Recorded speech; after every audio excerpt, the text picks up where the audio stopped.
New York City, 1882. In the Irish neighborhoods of West Harlem, a baby was born who would change the face of American entertainment forever. His name was Roderick James McMahon, but everyone called him Jess.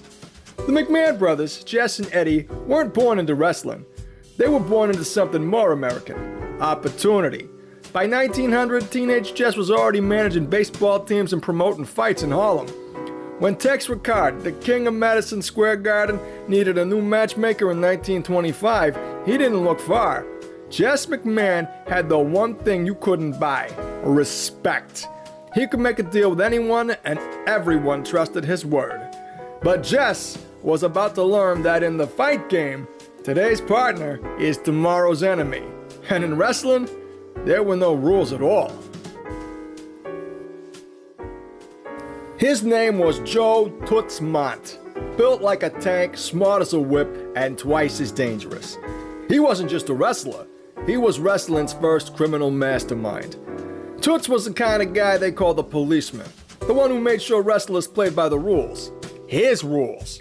In 1924, when Joe Stecher tried to double-cross him in Kansas City, Mondt knocked him out cold in the middle of the ring. But Toots had one weakness: the horses. Every dollar he made from wrestling went straight to the racetrack. And when you're gambling with mob money, eventually the house comes to collect. That's when Mondt made his deal with the devil. He joined forces with Jack Curley, the most powerful wrestling promoter in New York. Together, they were about to build the first wrestling empire. But empires are built on betrayal. Jack Pfeffer arrived from Poland in 1921 with nothing but a head full of schemes and a talent for languages. He could speak to any immigrant in their native tongue, and he used that skill to become wrestling's most successful talent scout. Pfeffer brought wrestlers from every corner of the world, exotic characters with impossible names and mysterious backgrounds. The fans ate it up. Jack Curley hired him as his right-hand man, and for years they made money together. But in November 1933, when Curley and the other big shots formed their trust, their secret cartel to control all of wrestling, they left Pfeffer out in the cold.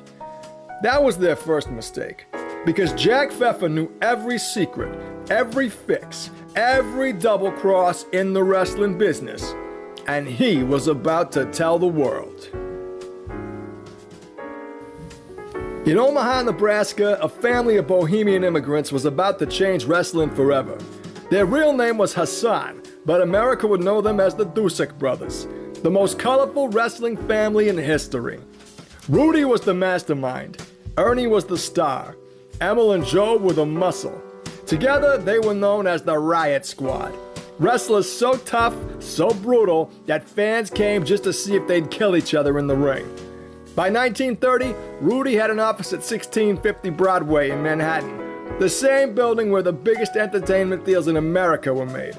He wasn't just booking wrestling matches, he was booking wrestlers like they were circus acts. The Duseks didn't just wrestle, they waged war.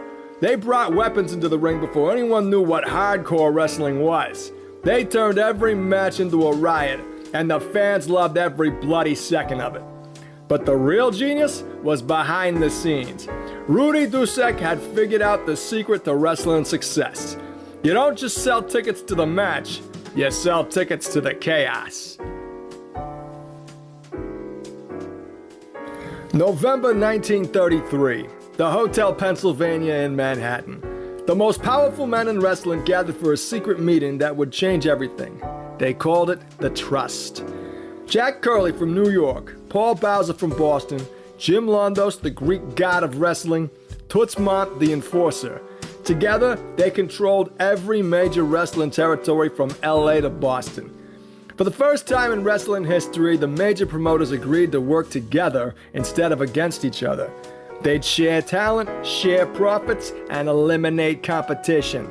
It was the birth of organized wrestling. And it worked. The Trust made incredible money. They could manufacture champions, create storylines, and control every aspect of the wrestling business. They were the original commission. But they'd made one fatal mistake. They'd left out one man who knew all their secrets. And Jack Pfeffer was about to show them what happened when they betrayed the wrong person. In 1934, wrestling needed a new hero. Someone the Irish immigrants could really rally behind. Someone young, strong, and hungry. His name was Dano O'Mahony, and he was about to become the most famous wrestler in America. The promoters, led by Paul Bowser in Boston, had a plan. They were going to make O'Mahony the undisputed world champion. Every wrestling territory in America was going to recognize him. It was the first time in history the wrestling world had come together behind one man, and it worked. O'Mahony was selling out arenas from Boston to LA. His Irish whip finishing move had fans screaming for more. The kid was gold, pure gold. But there was one man who remembered what it felt like to be betrayed by the wrestling establishment, and he was planning the perfect revenge.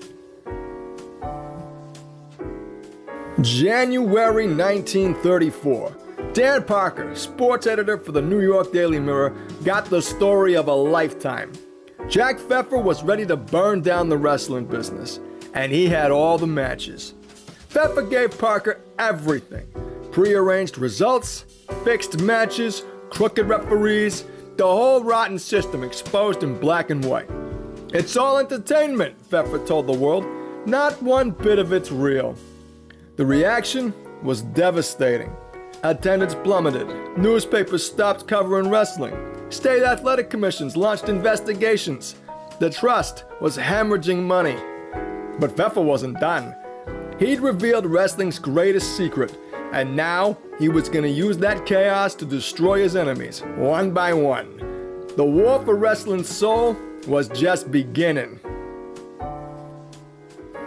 By 1935, wrestling was in chaos. Thanks to Jack Pfeffer's expose and a series of double crosses, there wasn't one world champion. There was 6, maybe 7. Nobody knew who the real champion was anymore. Jim Londos claimed to be the champion. So did Ed Strangler Lewis. Henry DeGlane had a belt. So did Jim Browning and Jumpin' Joe Savoldi. Each territory had its own world champion, and fans were getting tired of the confusion. The wrestling war was killing the business. Attendance was down everywhere. The newspapers were calling it a joke. Something had to be done. That's when the Trust made their boldest move yet. They were going to create one undisputed champion who could unify all the belts and restore order to wrestling. His name was Dano O'Mahony, and he was going to be their masterpiece. One by one, O'Mahony defeated every champion. The Greek God, the Strangler, all of them. By 1935, there was finally one world champion everyone recognized. The Trust had won, or so they thought. March 2nd, 1936, Madison Square Garden. Dano O'Mahony was defending his world championship against Dick Chicotte, a routine title defense that everyone expected Mahoney would win easily. But Chicotte had other plans. In the middle of the match, he stopped following the script. This was no longer entertainment. It was a fight. A real fight. Chicotte legitimately hurt the champion, refusing to let go with submission holds. O'Mahony was helpless. The crowd didn't know if they were watching wrestling or attempted murder. Backstage, Toots Mondt was waiting with a lead pipe. The story goes that he cornered Chicotte in the dressing room, ready to crack his skull. But the damage was done. The Trust's golden boy had been destroyed by their own wrestler. And pulling the strings behind it all? Jack Pfeffer and Al Haft. 2 men who'd been shut out of the Trust and wanted their revenge. They just proved that in wrestling, anyone could be bought, anyone could be turned, anyone could be destroyed. In 1937, the Trust was dead. Jack Pfeffer had exposed wrestling secrets to the world. A golden age had ended. But from the ashes of the chaos, something new was being born. In a small wrestling arena in Long Island, Jess McMahon was teaching his young son Vincent the family business. How to read a crowd, how to build a star, how to make money from people's dreams. Vincent was a quick learner. He saw how the old system had collapsed because of greed and betrayal. He understood that the future belonged to whoever could organize the chaos. Across the country, other wrestling families were learning the same lessons. The Crocketts in North Carolina, Von Erichs in Texas, Tunneys in Toronto, each one building their own little kingdom from the ruins of the trust. They made a pact, spoken or unspoken. They wouldn't make the same mistakes as the trust. They'd respect each other's territories, honor each other's champions, work together instead of tearing each other apart. And in 1948, that gentleman's agreement became official. They called it the National Wrestling Alliance, the new commission, built on the bones of the old trust, but stronger, smarter. What they didn't know was that they were just building a bigger target. Because in every generation, there's someone willing to burn it all down to take control. And in the McMahon family, they were just getting started.